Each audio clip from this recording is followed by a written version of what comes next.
रोगों की जड़ स्मृति है। स्मृति का ही संकल्प है नष्ट होने के लिए, इसको ध्यान रखना है। स्मृतियों से ही कष्ट है, स्मृतियों से ही स्वास्थ्य है, दोनों ही चीज़ें हैं।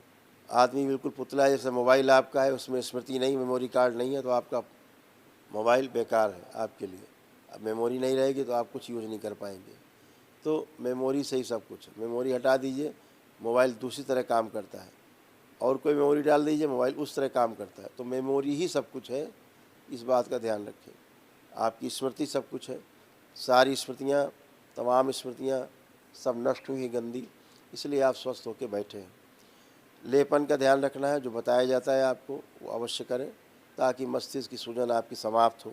मस्तिष्क की सूजन जाएगी तो सब रोग कष्ट अपने आप ही निरस्त होते हैं, नष्ट होते हैं, क्योंकि मस्तिष्क की सूजन आपकी नकारात्मक इच्छा विचार आशाओं से उत्पन्न होती है, और यह सकारात्मकता से ही जाती है। इसकी कोई औषधि संसार में अभी तक बनी नहीं, उपलब्ध नहीं, तैयार नहीं हो पाई कोई औषधि। ऐसी कोई औषधि आज तक नहीं बनी जो आपकी सूजन समाप्त कर दे मस्तिष्क की, न ऐसी कोई सूजन आज वो दवा बनी है जो आपके मस्तिष्क में सीधे चली जाए। ऐसी कोई औषधि संसार में आज तक नहीं बनी। ये सब न्यूरो में जितनी भी चीज़ें बत जाती हैं आपको, एकदम कपोल कल्पित है, झूठ है। आपको स्वस्थ करने के नाम पर जो औषधियाँ दी जाती हैं, सब में रिएक्शन है तमाम औषधियों के, और आपके शरीर में जाके जो रिएक्शन करती हैं तो वाकई में असली के रोग बनते हैं आपके शरीर में। फिर आप उन रोगों की चिकित्सा करते हैं, उससे कुछ हासिल नहीं। जी, पहले आपके रोग आपके सूक्ष्म शरीर में ही बनते हैं, कारण के कर्म भोग के कारण, जो आपके कारण शरीर में बीज मौजूद है, उनके कारण सबसे पहले जो आपका रोग बनता है वो आपके सूक्ष्म शरीर में ही बनता है। सूक्ष्म शरीर में अगर वो रोग बनते बनते पूरा भर जाता है, तब स्थूल शरीर में बनना शुरू होता है।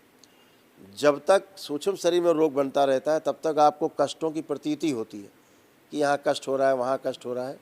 आप चेकअप कराते हैं, कुछ भी नहीं निकलता, क्योंकि वो सूक्ष्म शरीर में आपके बन रहे होते हैं रोग। तो जो रोग आपके सूक्ष्म शरीरों में बन रहे हैं वो आपकी मशीन नहीं पकड़ पाती, सूक्ष्म शरीरों के रोग, लेकिन आपको कष्ट होते रहते हैं। जैसे आपको माइग्रेन बना रहता है, सपोज सर दर्द होता है भयानक, जोड़ जोड़ में दर्द बने रहते हैं, सपोज ये आपके सूक्ष्म शरीर में है, लेकिन आप चेकअप कराएंगे तो कुछ नहीं निकलेगा। धीरे धीरे ज़्यादा समय हो जाएगा तो ये शरीर आपका जो है, ब्रेन आपका स्वीकार कर लेगा, और फिर आपके शरीर में वो चीज़ें बनना शुरू होंगी, रक्त दूषित होना शुरू होगा, और फिर आपको तमाम कष्ट आने धीरे धीरे शरीर में शुरू होंगे। तो यदि जब आप दरबार में संकल्प करते हैं, प्रार्थना करते हैं, जुड़ते हैं, आप ही नकली होते हैं, रोग ही नकली होते हैं, जो आपके नहीं है, आपके पितरों के होते हैं, वही कष्ट आपको फील होते रहते हैं, और उन्हीं से आप परेशान रहते हैं। प्रक्रिया करके उठते हैं तो वो सब जाते हैं पितर, उनकी स्मृतियाँ जाती हैं, तो आप अपने को हल्का फुल्का रोगों से, कष्टों से मुक्त महसूस करते हैं। फिर वो जो नकली रोग रहते हैं उनकी आप असली चिकित्सा करने लगते हैं, असली में औषधियाँ खाने लगते हैं। फिर क्या होता है, उन औषधियों का साइड इफ़ेक्ट है, शरीर में वाकई में रोग उत्पन्न होना शुरू होते हैं केमिकल की वजह से। फिर आप उन सही के रोगों की चिकित्सा करना शुरू करते हैं, फिर उन औषधियों का साइड इफ़ेक्ट। ऐसे क्रमवार आदमी उस जंजाल में फंसता जाता है जहाँ पर उसे नहीं फंसना होता है।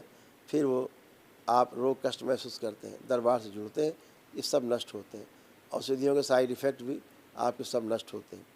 तो ये सब गंदगी है। मस्तिष्क में जो सूजन रहती है, इसी सूजन के कारण मनुष्य को ब्रेन स्ट्रोक, लकवा लगना, ब्रेन हेमरेज होना, ब्रेन स्ट्रोक लगना, ये सारी जितनी चीज़ें हैं, कोमा में चले जाना, ये इसी का